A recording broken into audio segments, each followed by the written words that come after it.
आपके बीच से कर्नल बैसला जी का स्मरण करता हूं और मैं धन्यवाद देता हूं इन वीरों को जो 85 और 90 दिन से आपके बीच में बैठकर और समाज के बीच में सामाजिक अलग हाकिम जी ने जिक्र किया था कि आरक्षण संघर्ष समिति को मजबूत करने के लिए इनका भारी योगदान है। मैं तो ये कह रहा हूँ समाज को एकजुट करके और इस पंचायत को सफल बनाने में इनका भारी योगदान। अब बात ये है, हाकिम जी ने अपनी सफाई दे दी, हम भी उसी का हिस्सा हो सकते हैं। मैं भी उसी मंच पर बैठा था, लेकिन हाकिम जी ये जिम्मेदारी तय करनी पड़ेगी कि कल जो 8 तारीख को जो चूक हुई उसका हमारे समाज को कितना बुरा परिणाम भुगतना पड़ सकता है। ये हमारी लीडर की जिम्मेदारी थी और आज भी हम फिर ये कह रहे हैं, पूरा समाज फिर विश्वास करके ये कह रहा है कि विजय बैसला जी तुम पे हमें विश्वास है, लेकिन क्या ये गारंटी आप लोग दोगे कि इनको 2 महीने में समाधान करके लाके दे दोगे? दूसरी चीज, जब तक आरक्षण मैं एक बात पुणे भाई साहब ने स्मरण हूं, ये आरक्षण संघर्ष समिति के अध्यक्ष, ये आरक्षण संघर्ष समिति के सदस्य जब राजनीति करना चाहते हैं तो छोड़ो ना इस समाज को, आप इसको गैर राजनीतिक संगठन बनाओ। आरक्षण संघर्ष समिति को कब तक आप बीजेपी और कांग्रेस की बात करोगे? हमारे अध्यक्ष को तय करना चाहिए था जब वो इतना बड़ा आंदोलन कर रहा है। मैं कह रहा हूं इस बात को, पीपल खेड़ा 23 मई को इन्होंने घोषणा की कि हम लोग पीलूपुरा में वहां पंचायत करेंगे। 29 मई तक बीजेपी की झंडी लगा के हमारे अध्यक्ष जी घूम रहे थे। क्या मैसेज है, क्या मैसेज है बताओ आप? पीपल खेड़ा पे हमने कहा ये झंडी हटाओ, आप बीजेपी के खिलाफ आंदोलन कर रहे हो। अरे हमारे नेता को पीलूपुरा में प्राथमिक सदस्यता से इस्तीफा देना चाहिए था। जो सरकार हमारी नहीं सुन रही, हम उसके कार्यकर्ता बनकर, हम उसके नेता बनकर काम करें।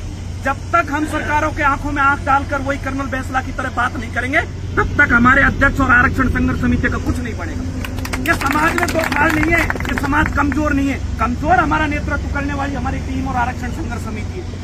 चाहते सब लोग हैं, लेकिन कहना कोई नहीं चाहता। हो सकता है मेरी अपेक्षा है मैं आरक्षण संघर्ष समिति में एडजस्ट हो जाऊं। अब लड़ाई हमें आरक्षण संघर्ष समिति में एडजस्ट होने की या आरक्षण संघर्ष समिति को कमजोर करने की, नेता को कमजोर करने की नहीं है, लेकिन हमारी जिम्मेदारी ये भी है कि हम नेता की आंखों में आंख डालकर कहें कि इनके साथ अन्याय नहीं होना चाहिए।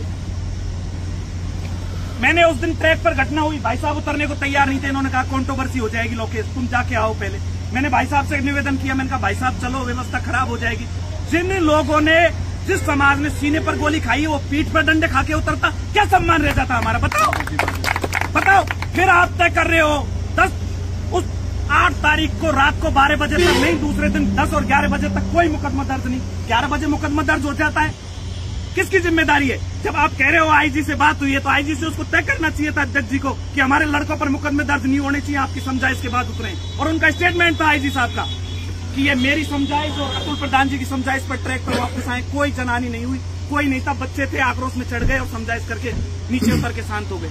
अब आप लोग इन 372 जिनके लिए लड़ाई लड़ रहे हैं, जिनके लिए समाज एकजुट है, आप उनका नुकसान करना चाहते हो, इन पर दबाव बना रहे हो। कल मैं इनके पास आया, मैं सच कह रहा हूँ, यहाँ ये शहीदों की आत्मा है और भगवान देवनारायण यहाँ साक्षात देख रहा है। मैं इनके बीच में कल आया, पहले 90 दिन तक मैं इनके बीच में नहीं था, क्योंकि हमारे यहाँ ऐसी राजनीतिक व्यवस्था है कि कंट्रोवर्सी चल रही है। आज नई आरक्षण संघर्ष समिति, आज पुरानी आरक्षण संघर्ष समिति, ये तो हाकिम ने कहा है, ये तो विजय ने कहा है, ये तो हिम्मत ने कहा है, ये तो अतर ने कहा है। अरे हम लोग एकजुट होकर कब कहेंगे इनके लिए? तो मैं तो ये कह रहा हूँ हाकिम जी, जिम्मेदारी तय करो। 2 महीने में अगर हमारी बातें नहीं मानती है तो हम लोग पूरे दल बल के साथ, क्या फर्क पड़ रहा है, एक व्यक्ति अध्यक्ष नहीं रहेगा तो सामूहिक नेतृत्व कर लेंगे हम लोग। सामूहिक नेतृत्व नहीं हो सकता क्या इस समाज में? क्या गैर राजनीतिक लोग इस समाज का नेतृत्व नहीं कर सकते क्या?